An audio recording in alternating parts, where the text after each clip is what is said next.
आज शनिवार का दिन है, जिस दिन अपन इस दरिद्रता से मिलने के लिए पीपल के पेड़ के नीचे आए हैं। हिंदू धर्म में ये दिन पीपल के वृक्ष के लिए पूजनीय होगा। जो भी शनिवार के दिन पीपल के वृक्ष की पूजन करेगा, दूध चढ़ाएगा या मिष्ठान का भोग लगाएगा, लक्ष्मी और नारायण उसके घर में प्रवेश कर जाएगा। लक्ष्मी और नारायण उसके घर में प्रवेश करेगा। पुराण की कथा कह रही है कि दुनिया के सारे तीर्थ नहीं जा सकते, पृथ्वी की सारी नदियों में स्नान नहीं कर सकते, पवित्र नदियों में आप स्नान नहीं कर सकते, या किसी भी तीर्थ में जाकर एक रात्रि भी विश्राम नहीं कर सकते, या हमने जिंदगी में कोई दान करा ना करा, कोई पुण्य करा ना करा, कोई सत्कर्म करा ना करा, कोई शास्त्र पढ़ा ना पढ़ा, कोई शास्त्र सुना ना सुना, उसके बाद भी शिव महापुराण की कथा कहती है कि एक दिन में अगर मात्र एक बार भी आप शंकर के शिवालय में प्रवेश कर गए या मंदिर में प्रवेश कर गए तो सारे तीर्थ, सारी नदियां, सारे सरोवर, सारी बावड़ी, सारे तालाब, सारे कुंड के स्नान का पुण्य, दान का पुण्य प्राप्त हो जाता है, केवल शिव तत्व को प्राप्त कर लेने। शिव महापुराण की कथा कह रही है कि घर में जो दिया होता है वो दीपक भी कोई साधारण नहीं होता, उस दीपक की भी महत्वता है, उस दीपक का भी वर्णन है। महाराज एक बात और बहुत अच्छे से सुनिएगा, शायद आपकी जिंदगी को सवार हो, शायद आपके जीवन को सवार हो। मेरी जीजियों, मेरे जीजाओं, मेरी बेटियों, बेटाओं, कभी मौका लगे, शंकर भगवान के शिवलिंग के पास में आप बैठे हैं। यहां तक शास्त्र कहता है कि घर में अगर किसी को बहुत तेज बुखार आ गया है, बहुत तेज बुखार, और बच्चा उस बुखार में तप रहा है, बहुत तप रहा है, महाराज तुम जिस दिए में भगवान की आरती उतारते हो, जिस दिए से तुम भगवान की पूजन करते हो, कभी मौका लगे और आप पूजन करने के लिए गए,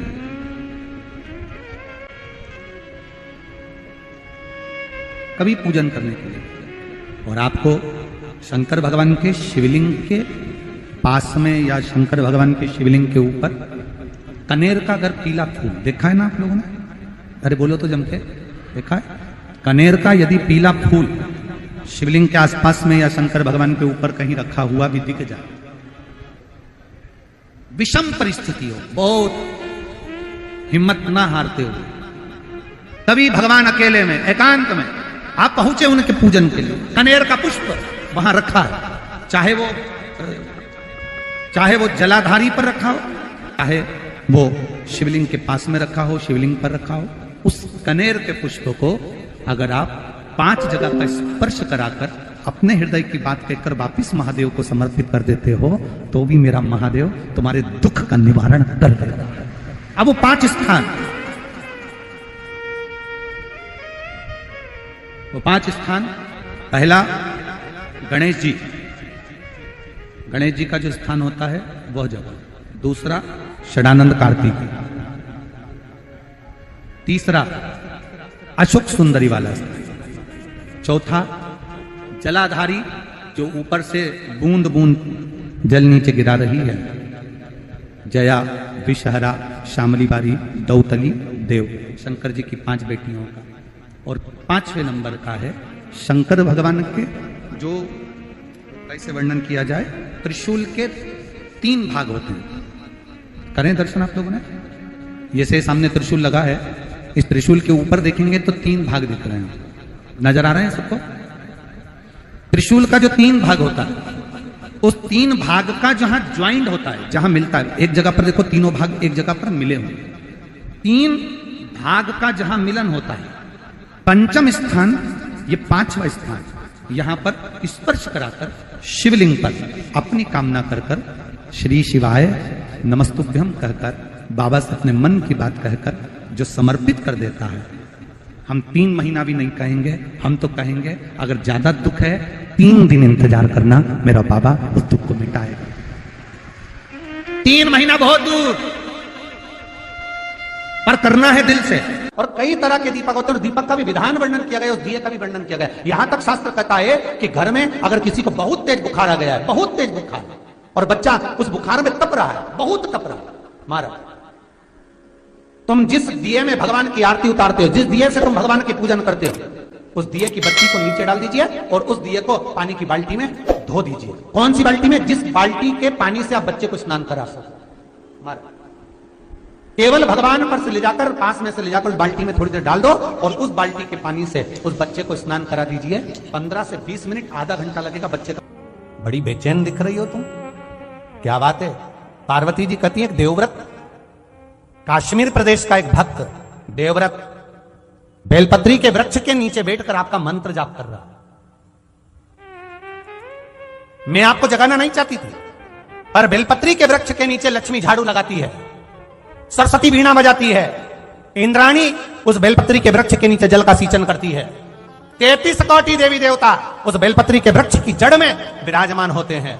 इसलिए देवव्रत एक बार पंचाक्षर मंत्र बोलता है तो वो 33 करोड़ बार गिना जाता है, ऐसा बेलपत्री का वृक्ष होता है। बेलपत्री के वृक्ष के नीचे एक बार अगर भगवान का नाम लिया जाता है तो वो 33 करोड़ बार, 33 कोटि बार गिना जाता है। एक मंत्र केवल नमः शिवाय, ओम नमः शिवाय, नमः शिवाय, ओम नमः शिवाय, 33 कोटि बार गिना जाता है। 33 कोटि, कितना सुंदर लिखा है। फिर वही वाली बात आ गई जो पहले कथा में कहा, अपने लिए अच्छा वाला घी छाट के लाना, अच्छी कंपनी का लाना, और जब यज्ञ करने बैठे, पूजन करने बैठे, हवन करने बैठे, भगवान का कोई पाठ पूजन करवाई, पूजा वाले दुकान पे बोलना कि पूजा का घी चाहिए।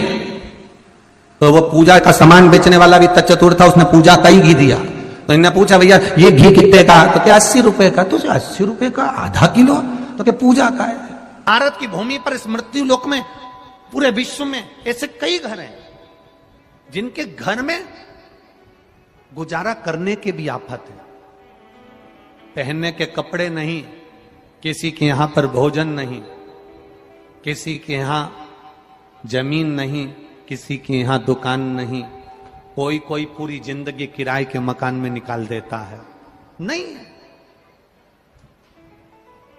मेरा एक निवेदन है, इस कथा को जितने छत्रपति संभाजी नगर के श्रोता भाई बहन श्रवण कर रहे हैं उनसे निवेदन करूंगा, आप हाथ का ठेला लगा रहे हो, सब्जी का ठेला लगा रहे हो, फल का ठेला लगा रहे हो, धक्के की जिंदगी जी रहे हो, दरवाजे पर बैठे हो, कहीं ना कहीं तुम दास्य भाव की जिंदगी जी रहे हो, तकलीफ में जिंदगी जी रहे हो, बहुत दुख की जिंदगी जी रहे हो, बहुत कष्ट की जिंदगी जी रहे हो, उनसे केवल निवेदन करूंगा, 3 महीने 2 जगह पर जल चढ़ाना प्रारंभ कर दीजिए, केवल 3 महीने। एक शंकर भगवान के शिवलिंग पर, दूसरा बेलपत्री के पेड़ के नीचे, 2 जगह पर जल चढ़ाना 3 महीने लगातार चालू कर दो, बाबा तुम्हारा हाथ पकड़कर तुम्हें उन्नति की सीढ़ी पर चढ़ा देगा। हमें कोई चमत्कार करना नहीं आता, और ना हम कोई तंत्र विद्या या मंत्र विद्या जानते हैं, ना हमारे पास में बेल है, ना हमारे पास में भभूति है, हमारे पास में तो केवल शिव का नाम है। आप श्री शिवाय नमस्तुभ्यम बोलो, ओम नमः शिवाय बोलो, नमः शिवाय बोलो, चाहे महामृत्युंजय मंत्र बोलो, उसका स्मरण करते करते भगवान शंकर के शिवलिंग पर जल, और उसी पात्र में जो जल तुमने शंकर जी को चढ़ाया है उसमें से बचा हुआ थोड़ा सा जल बेलपत्री के पेड़ के नीचे चढ़ाना प्रारंभ कर दो। अलग से बेलपत्री के पेड़ के नीचे चढ़ाने के लिए अलग से लोटा भर के जल जरूरत नहीं पड़ेगी। जो तुमने शिव जी को जल चढ़ाया, जो तुमने देवाधिदेव महादेव को जल चढ़ाया, बस उसी पात्र का जल शंकर जी को चढ़ाओ, उसमें से बचा हुआ थोड़ा सा जल बेलपत्री के वृक्ष के नीचे चढ़ाना प्रारंभ करना। कौन सा बेलपत्री का वृक्ष? जिसकी छाया आपके ऊपर आ रही हो। शिव महापुराण बड़ी सुंदर बात कहता है, ध्यान दीजिएगा। जिस बेलपत्री का पौधा तुम्हारे सिर का, और ये दोनों हाथ ऊपर कर लो, अपन खड़े हुए और खड़े होकर दोनों हाथ ऊपर करे, इतना बड़ा बेलपत्री का पौधा है, उस बेलपत्री के पौधे की पत्ती को कभी तोड़कर शंकर जी को नहीं चढ़ाना चाहिए। ध्यान रखना, कितना बड़ा पौधा। आप खड़े हो जाओ और खड़े होने के बाद आपका हाथ ऊंचा कर लेना। इतना बड़ा पौधा है, उस पौधे की पत्ती बेलपत्री को तोड़कर शंकर भगवान को कभी नहीं चढ़ाना। शंकर भगवान को उस बेलपत्री को, उस वृक्ष की पत्ती को तोड़ना चाहिए जो वृक्ष तुम्हारे हाथ से थोड़ा सा ऊंचा हो, जिसके लिए तुम्हें हाथ और ऊंचा करना पड़ रहा हो। जैसे एक बच्चा अपनी मां की गोद में बैठने के लिए दोनों हाथों से उचकता है, आवाज लगाता है, उचकता है, आवाज लगाता है, हाथ ऊपर करता है, तो मां उस बच्चे को गोदी में ले लेती है। उसी तरह उस बेलपत्री के वृक्ष की पत्ती तोड़ना चाहिए जिसने थोड़ी उन्नति कर ली हो, जो थोड़ा ऊंचा हो गया हो। तुम उसको पाने का प्रयास करो तो भगवान भी तुम्हें अपनी गोदी में ले ले। ऐसे वृक्ष की पत्ती तोड़। अब तुम छोटा सा पौधा, बिल्कुल जरा सा पौधा, उसी की पत्ती तोड़कर महादेव को चढ़ाओगे, ये श्रेष्ठता नहीं। यदि बेलपत्री का पेड़ आपके यहाँ है और मान लो कई लोग बेलपत्री गमले में लगाते हैं या छत के ऊपर लगा देते हैं, बेलपत्री का वृक्ष जो होना चाहिए वो घर के ठीक पीछे के भाग में, पीछे के भाग। या बेलपत्री का वृक्ष अगर पीछे नहीं है तो आप अपने घर से जब बाहर निकलते हैं तो राइट हैंड की ओर बेलपत्री का वृक्ष होना चाहिए। आप जब घर से प्रवेश कर रहे हैं, बाहर की ओर निकल, वो सुख का अनुभव करें। यदि घर से निकलते समय बेलपत्री का पेड़ लेफ्ट में अगर आता है, आप जिस घर से निकल रहे हो लेफ्ट में अगर बेलपत्री का पेड़ आता है तो आप 1 रुपए कमाएंगे, 1.25 रुपए खर्च होगा, पैसा हाथ में टिकेगा नहीं। घर में 10 लोग भी कमा रहे हैं तो पैसा घर में दिखेगा नहीं, आएगा जरूर, सारे काम होंगे पर टिकेगा नहीं। यदि लेफ्ट में, राइट भाग का बेलपत्री, सुख का अनुभव। बेलपत्री का वृक्ष घर में लगाओ तो घर के पीछे के हिस्से में लगाना चाहिए, और ऐसी जगह नहीं लगाना कि जहां पर बेलपत्र में गंदा पानी जाए या कोई गंदी वस्तु उसके नीचे पड़े। 33 करोड़ देवी देवता बेलपत्री के पेड़ के नीचे सोमवार के दिन, कोई रविवार के दिन, कोई मंगलवार, कोई बुधवार, कोई गुरुवार, कोई शुक्रवार, कोई शनिवार के दिन बेलपत्री के नीचे आकर 33 करोड़ देवी देवता हो तप करते हैं, साधना करते हैं। बेलपत्री के पेड़ का बड़ा प्रमाण है। एक बेलपत्री ऐसी होती है जो कि शंकर पर अगर चढ़ी हुई है तो वापिस उतार कर धोकर फिर शिव को चढ़ा सकते। किसी व्यक्ति से कोई काम करवाना है, वो काम नहीं कर रहा, कोई फाइल आगे नहीं बढ़ रही है, कोई कार्य अटक रहा है, या फिर कहीं रुपया पैसा अटक गया हो, नहीं निकल रहा हो, तो एक जल के पात्र में जल भरकर 5 बेलपत्री शिव जी को समर्पित कर कुंदकेश्वर महादेव का नाम लेकर एक सफेद पुष्प बेलपत्री के ऊपर जो शिव जी को चढ़ाई है उस पर समर्पित कर जल जो लेकर गए हो, अपनी उस कामना को कर कि मेरा ये कार्य अटक रहा है, ये कार्य नहीं हो रहा, कुंदकेश्वर महादेव का नाम लेकर धीरे धीरे जल की धार चढ़ाइए। और एक बात हमेशा याद रखना, फिर निवेदन कर रहे हैं, अच्छे से समझ लेना, शंकर जी पर जब जल चढ़ता है, शिव जी का जब अभिषेक होता है, शंकर जी पर जब जल चढ़ाया जाता है, दूध चढ़ाओ, जल चढ़ाओ, कुछ भी चढ़ाओ, पर एक बात का स्मरण अपने जीवन में होना कि इतने ऊपर से मत चढ़ाना कि जल चढ़े और छींटे आपके ऊपर। बहुत ध्यान दीजिएगा। हाँ, तो यहां तक वर्णन करा गया है कि शंकर जी का जल चढ़ा हुआ जहां से बहकर जाता है ना, उसको लांगा तक नहीं जाता। यहाँ लांगते हैं क्या? नहीं ना, परिक्रमा भी करेंगे तो वहीं से लौट कर वापिस उधर जाएंगे।